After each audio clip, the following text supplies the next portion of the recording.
At its peak, the factory in Santa Ana, California, was producing over 1 million Cox 049 engines every single year. And by most accounts, the company's total output eventually exceeded every other model engine manufacturer in the world combined. A complete ready-to-fly airplane with a Cox engine cost roughly $20, and for an entire generation of American kids, that little screaming engine in the backyard was a rite of passage.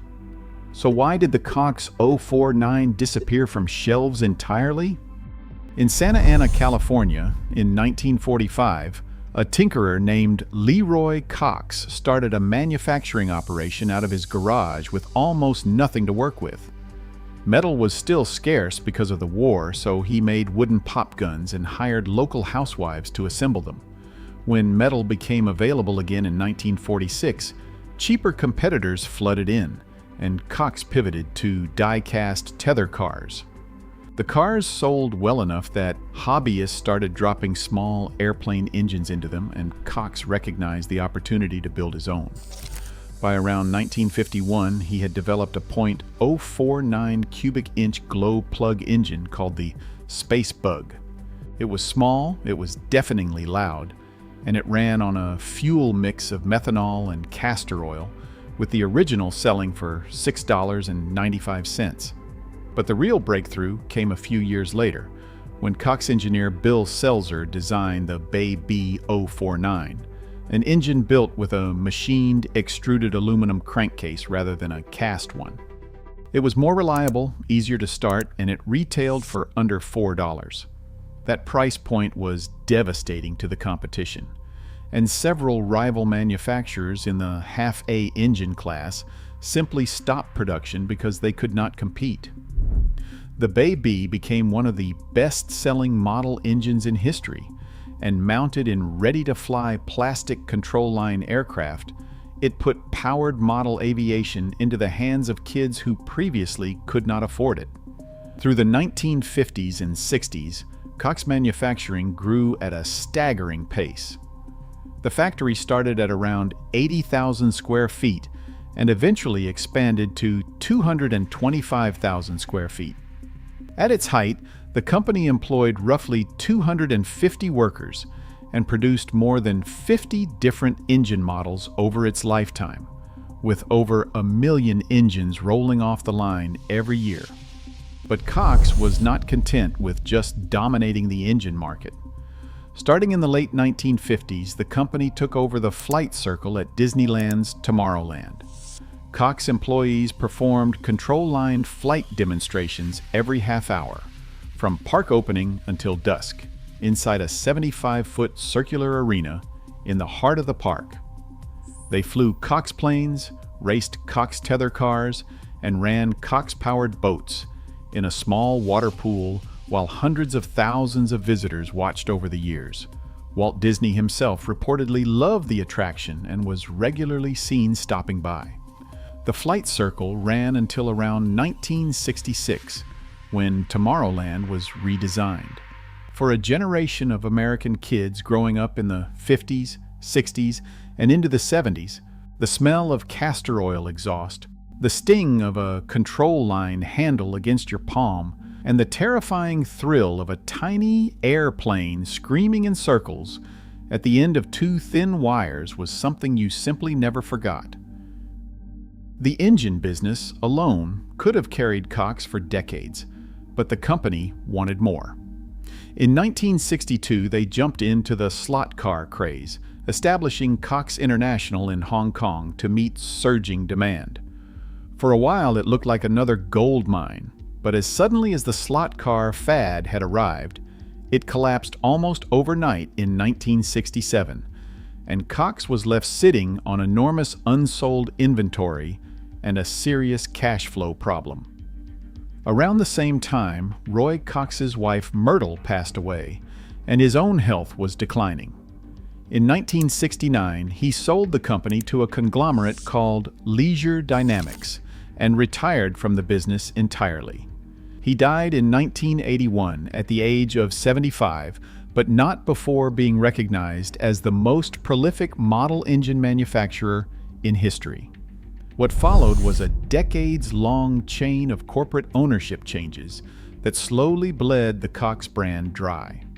Leisure Dynamics expanded the product line into trains, boats, rockets, kites, and radio control gear, pushing annual sales to around $25 million.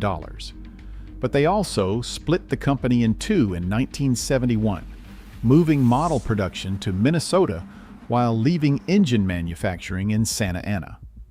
By 1983, Leisure Dynamics was bankrupt. Bill Selzer, the same engineer who designed the Babe B back in the 1950s, purchased Cox out of bankruptcy and restored manufacturing in California. Under his leadership, the company found its footing again through the late 80s and into the 90s, moving to a consolidated facility in Corona, California. The clock was already ticking on the industry, though, and Cox just could not hear it yet. In January of 1996, model rocket manufacturer Estes Industries bought Cox Hobbies and relocated everything to Penrose, Colorado. This marked a shift toward mass-market products sold through big-box retail chains and away from the dedicated hobby community that had sustained Cox for decades. On February 7, 2009, Estes stopped producing Cox engines entirely and sold off the remaining inventory to private buyers.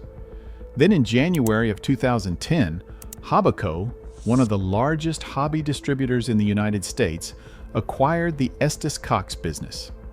On January 10, 2018, Hobbico filed for Chapter 11 bankruptcy with liabilities estimated at over $100 million. Horizon Hobby purchased most of Hobbico's radio control brands for $18.8 million, and the Cox name bounced yet again. Makoa, the Model Engine Corporation of America based in Irwindale, California, purchased Cox Hobbies in its entirety from Estes in 2019, acquiring all original molds, tooling, and engineering drawings. The engines have not been in regular mass production since 2006. But here is the detail that everyone misses when they tell this story. Corporate ownership changes did not kill the Cox 049 on their own, and there wasn't one single cause. 5 things were shifting at once, all pulling in the same direction. And together they made the backyard flying era impossible to sustain. The most direct of those was technology. Starting in the 2000s and accelerating through the 2010s, lithium polymer batteries and brushless electric motors reached a point where they matched or exceeded the performance of small glow engines, without the mess, the noise, the fuel mixing, or the maintenance. A modern electric RC airplane can be charged from a wall outlet, flown in near silence, and landed without a single drop of castor oil on the airframe. The Cox 049 was internal combustion, and you needed fuel, a glow plug battery, wrenches, replacement glow plugs, and the patience to tune a needle valve by ear. For the generation raised on those rituals, it was part of the magic. For the generation raised on instant results, it was just an obstacle. But say you still wanted a glow engine. Say the noise and the ritual and the castor oil were part of the appeal for you. Where would you even go to buy one? Traditional hobby shops, the stores where you could get advice from the person behind the counter and find glow fuel on the shelf, have been disappearing for years.